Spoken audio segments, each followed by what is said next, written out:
just before we start, it's a great pleasure and honor to be here with you, especially to have someone who our MC mentioned has been so important for the evolution of the world of gastronomy in London. But London is such an international city. I think the impact has been all around the world. And as was mentioned, Jeremy and his partner, Chris Corbin, going back several decades now, were responsible for some of the restaurants that really put London on the map in terms of a gastronomic destination. I know certainly, and it's not just gastronomy, it wasn't fine dining, it was fun dining, and I think that is so important to understand now.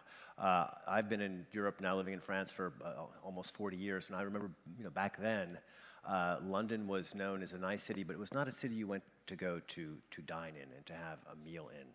And since, as was mentioned, iconic restaurants such as the Ivy, Sheekey, Caprice, and then the Wolseley, the Delani, Corbin, Fisher's, I mean, the list goes on and on. These were really restaurants that people wanted to go to, and I think that really made people realize that London was about having fun and going out, and the impact of that was really felt around the world. I really think it started a trend. So my first question now to Jeremy is, in view of all of these restaurants, these success stories that you've had, I've always asked myself, do you just wake up in the morning and say, I think I'm going to start a new restaurant concept, and I think I'm going to call it the Ivy, and I think we're going to have this for decoration and this menu and this chef. It probably doesn't happen like that, does it? Where do you get this inspiration and this vision for all these incredibly successful restaurants? Normally from the building. The building? Yeah, the building. I think one of the problems with restaurants generally is that, and the competitiveness to get a restaurant open is a lot of concepts are thrust on a building when it's inappropriate. And I was with private equity for fairly recently, and every time I would find a building and think, yes, this feels good, their reaction was, oh, you're going to open another Colbert? And I'd say, no. They said, well, what are you going to do? I said, I don't know. It just feels right. And I think it's the same. I think we have to trust our instincts. The people do not trust their instincts or intuition. It's all conception. It's about finance. But ultimately, you want to go to a restaurant, you want to open a restaurant that you want to go to yourself. If you start with that, then you have a chance of success at whatever level it might be. You want, whether it's that hamburger you want, or a pizza, or the way it's sold, the way people look after you. It's about personal things. That's interesting. I don't want to interrupt, but I think that's something that is I think that's the first time that I've heard that you have to have the space, the venue, the building has to speak to you and and you have to have that vision. I think that's fascinating because that's something that I think a lot of people tend to forget, as you said. I think so, because and what we end up doing, I learned a lesson many years ago with Chris, is those who know London will know the Bluebird garage on the King's Road, and everybody coveted that building. And one day, I get a phone call from, believe it or not, Martin Knopfler from Dire Straits, who was actually a property landlord, and he said, Jeremy, do you know the Bluebird? I said, yes, I do. He said, what do you reckon? I said, potentially the best restaurant in town. He said, you think that? I said, yeah, we've all been coveting it. He said, great, it's yours. I said, how do you mean? He said, I bought it today, come and see me tomorrow. So we go down, it was a beautiful building, everything you would want, so the great upstairs room. And Chris and I went in and went, wow. And he said, Mark said, are you going to take it? I said, well, it's too big. We own 100% of our business. We can't afford to do this without selling equity. I don't want to sell equity. He said, don't worry, I'll sort out the finance. You won't have any problem. I said, well, it's also really rather big. I didn't realize how big it was. You need to do retail at the back, etc. And it's not my expertise. So don't worry, we'll fix up the retail. It's all, you'll oversee it. We won't do anything without your approval. I want you to do it. Will you do it? And I said, can we just have a moment to think. So I walked Chris up the room and I said, what do you think? And Chris said, well, I think we should do it. What do you think? And I said, yeah, I think you're right. We should do it. And luckily, I looked at him and I said, do you want to do it? And he said, no. I said, then what the hell are we doing? And actually, in all truth, it was a problematic site. But everything I regret in life, particularly to do with restaurant trade, but I think all of life, has been something I did because I felt I should. And if you follow your heart, I mean, some of the speakers, Gagan's talking about it, Murad as well, if you follow your heart, then you have a chance. Because if you really want to do it, it may not work, but you won't regret it. Sure. And regret is one of the worst things in life. Sure. I think having an offer from Mark Knopfler would have been difficult to refuse. I certainly understand that. Maybe if he came and played every night for your guests, that would have worked too. I think that's fascinating. When, Jeremy, when we look at literally the dozens of restaurants that you've had a hand in, I often ask myself, it's remarkable, to my knowledge, I don't think any of them have failed or have gone out of business. Oh, yeah, we've had failure. I think everybody has failures. Just, a couple where it just didn't work, and we didn't get it right, and they were both shoulds.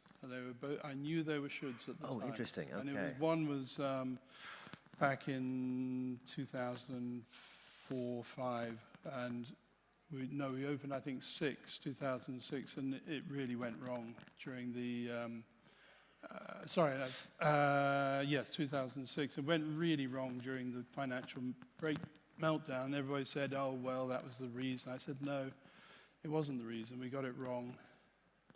All these things exacerbated. Restaurateurs are great at making excuses. Yeah. There are no excuses. If everybody's shown that if you create something wonderful, and we were talking about the Big Mama group earlier on, sure. It's illogical. Their second restaurant, Circular Popolari, lousy position really, just off Oxford Street. Yeah. It's nowhere near its demographic, etc. Packed. And you only have to look at somewhere like Hakkasan.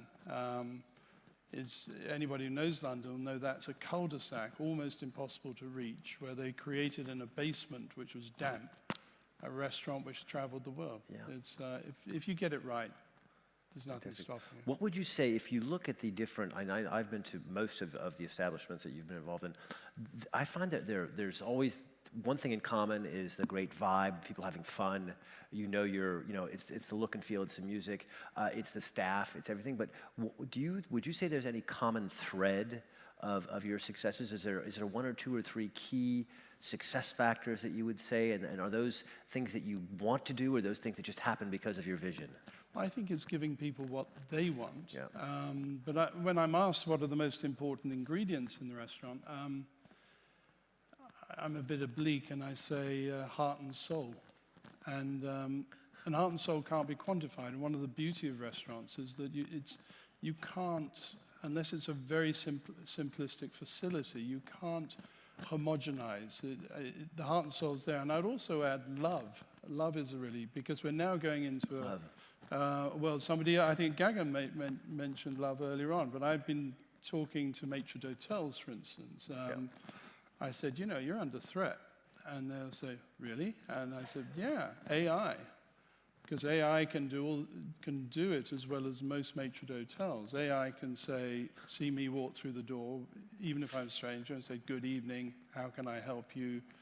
I've got a booking in the name of King. Ah, yes, Mr. King. They find the booking a lot quicker as well. And your reservation, 8:30, your table's ready. Do you want to sit down or do you want to sit in the bar? And so it goes on. That's what you get in most restaurants from humans. So why don't we just use AI? Well, AI doesn't have empathy. It doesn't have sympathy. It doesn't have intuition. It doesn't have instinct. And it can't love. And we all go to a restaurant, ultimately, to be loved. And it can be the smallest way. Even a fast food restaurant, if that person seems to care about you, seems to want to see you, that's why you go to that restaurant. And there was a question earlier on about service and restaurants, why people go. Somebody said to me not long ago, I I would never return to a restaurant if the food was terrific but the service was lousy. But I would go to a restaurant if the food wasn't quite up to it but the service was great. And I think when people feel that when they go into a restaurant that people care, it's the difference. I say to the staff, look, you're on the way to work, you want to pick up a packet of cigarettes or whatever it is. Do you go to the multi-store where you can get it cheap, or do you go to the local where the person says, hi Jeremy, how's it going? Working hard, usual, so on. That's what we want, because we want that love. Well, and when we forget about that, we become bad. When it's all about money, that's when we get into trouble. Well, that's a great lead into the next question I was thinking of. One of the challenges that we have at Jumeirah as well is to deliver that love, you need good workers, you need a good staff, you need the team. How do you go about recognizing, hiring, and keeping talent? We're in an industry that has a lot of turnover. What do you do to make sure that those love givers, those caregivers that you have, stay with you? Well, we don't always succeed, of course, but I think doing it by example. You see, I'm a restaurateur. Chris and I are both restaurateurs, not restaurant owners. We own restaurants, but primarily restaurateurs. So we're doing it from the floor. And restaurateurs more and more nowadays are making decisions in boardrooms. But and it's very easy to say slash the labor costs by 10 or 15% if you're sitting in a boardroom. Yeah. But if you're working with those people, if you're seeing them every day and you know a lot of their names, that is harder to do, and you actually understand. So if we lead by example, and it goes across the board to make sure that everybody's treated fairly and with respect and so on. And it's quite an interesting how the 40 years that we've been proprietors, the whole business has changed. Yeah. I mean, you look at, I said to an induction last week, so I always see the staff right at the beginning and talk to them for a couple of hours. Yeah. Your induction in 1981, when we started, would be somebody throwing an apron at you, and the chances are they were male, 95% male. There was somebody who was paid by cash, had no bank account, no life insurance, no pension, certainly no mortgage, nothing. It was a twilight career, unless you're in the hotels where it was just damn boring, but you had a proper career. And it's changed so much. And what I'm trying to persuade the staff is that it is no longer, as the Brits used to think, a menial service job which nobody would want to do. It's actually as good as any career, but only if they make it that way. And you have to lead from example, show an interest. Because let's face it, if our job is about making a building, putting in tables and chairs, hiring staff, sitting people down, giving them a menu, taking an order, cooking them some food, so on. It's one of the most boring professions in the year, you could ever hope. But if you understand the history of these buildings and the role that restaurateuring has played in the history of the world, it's been, grand cafes, which is kind of what we do, have been the epicenter of the great political, artistic, literary, revolutionary movements. They're the heart of the community. And the people who come in and all the aspects of it, wine. I think I learn a lot about wine. I'd have to take 2 or 3 years off to really know about wine. Yeah. So the opportunity is there. The trouble is that often the bosses are looking at making money. All we do is teach people to upsell. I say to my staff, you must never look at people coming through the door as a source of income.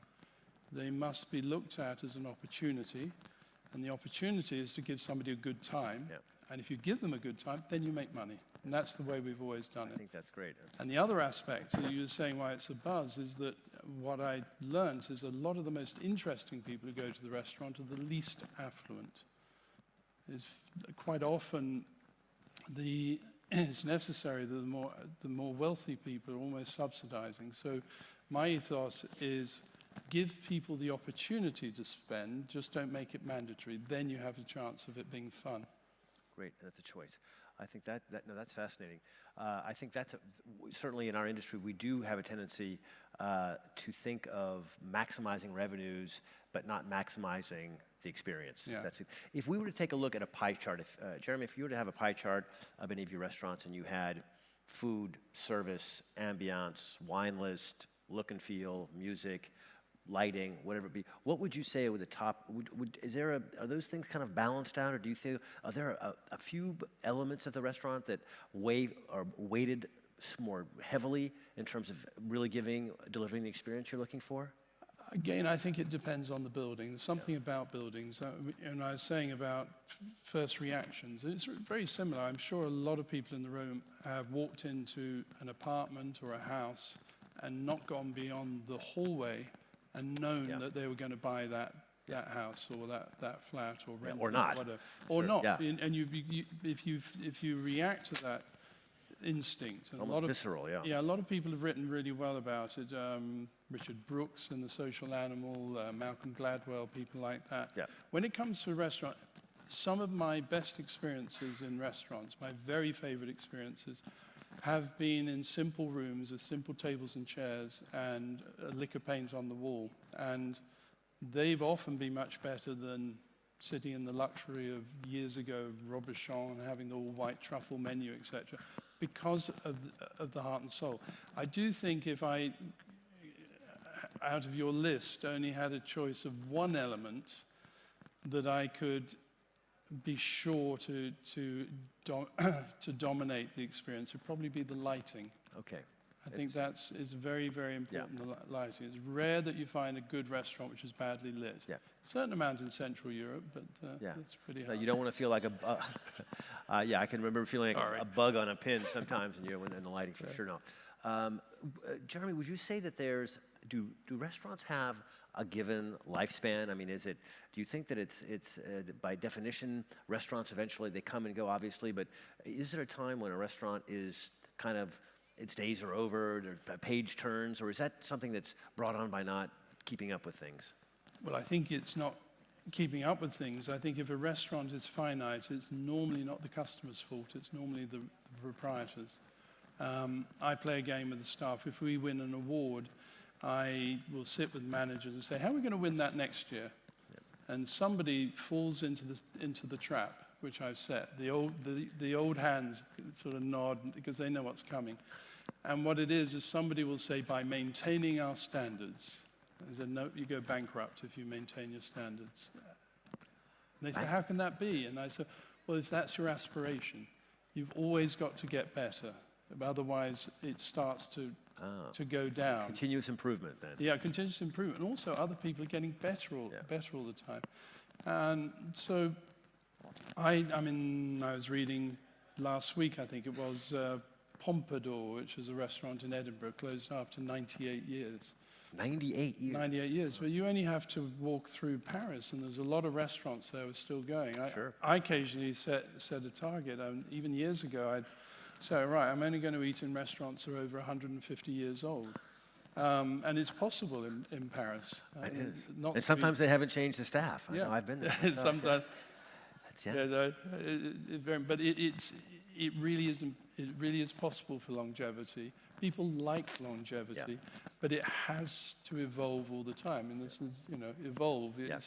It's because as a profession, the biggest problem for me, I was talking to somebody earlier on, is that we are the most reactionary, old-fashioned profession. Generally, the people who've come through under 30 are the most exciting thing happening because they think they can do anything, and it's so, so good.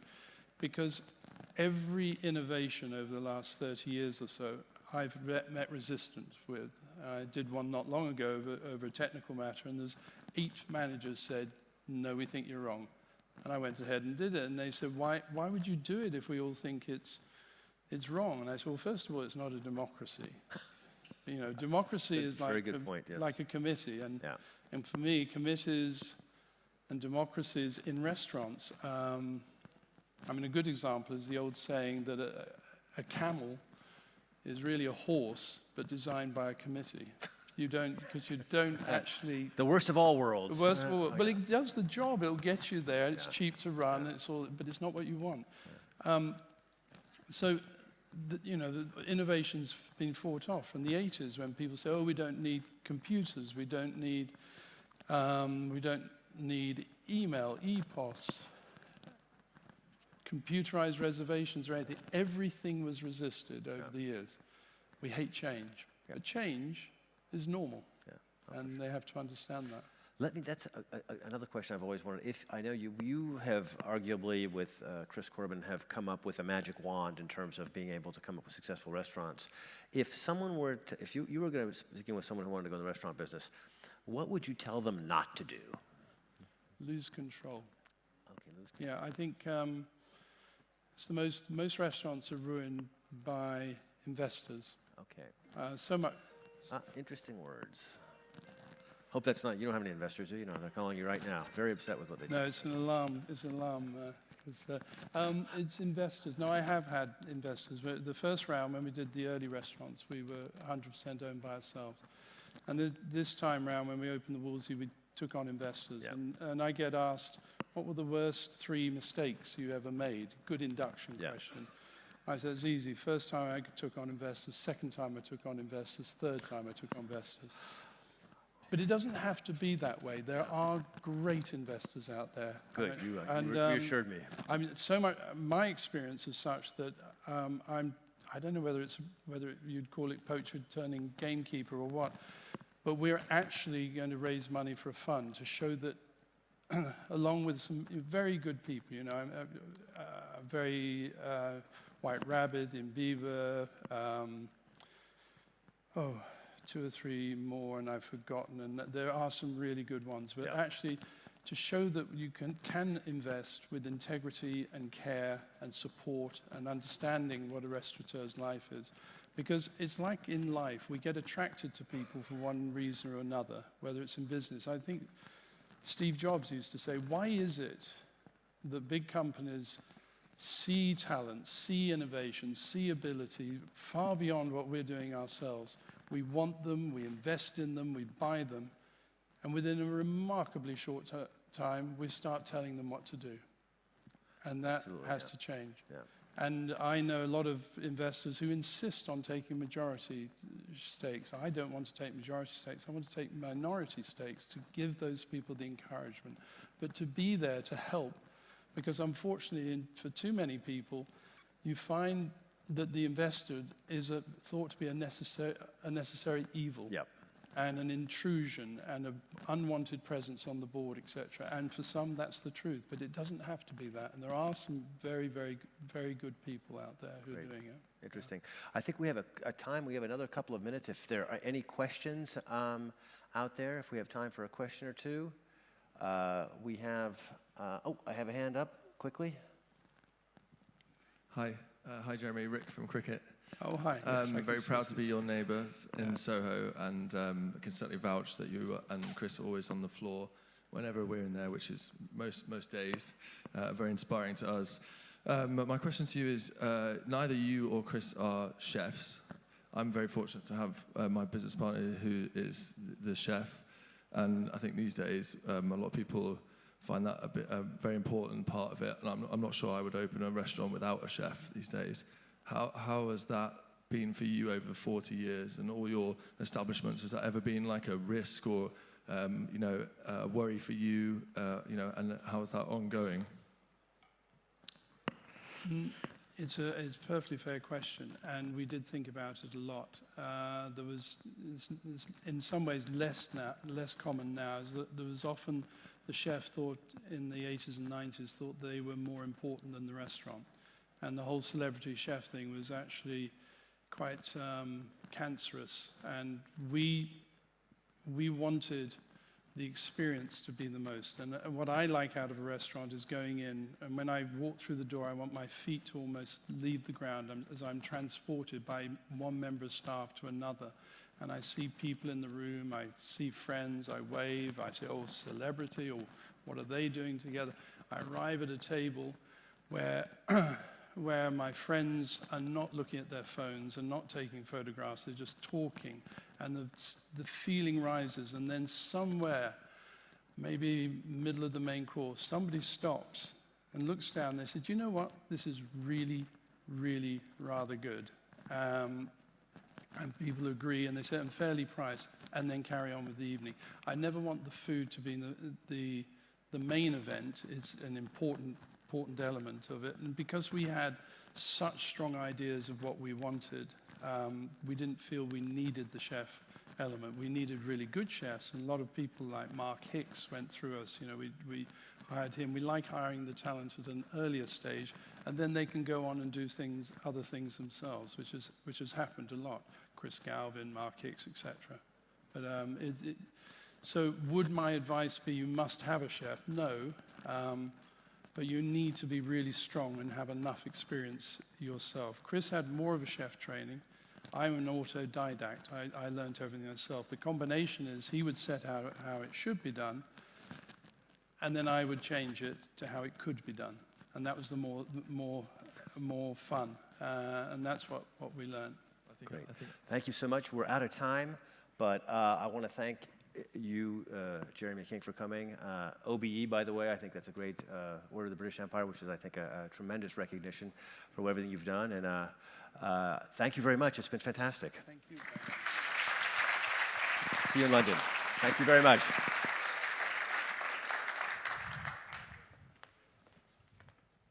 Thank you.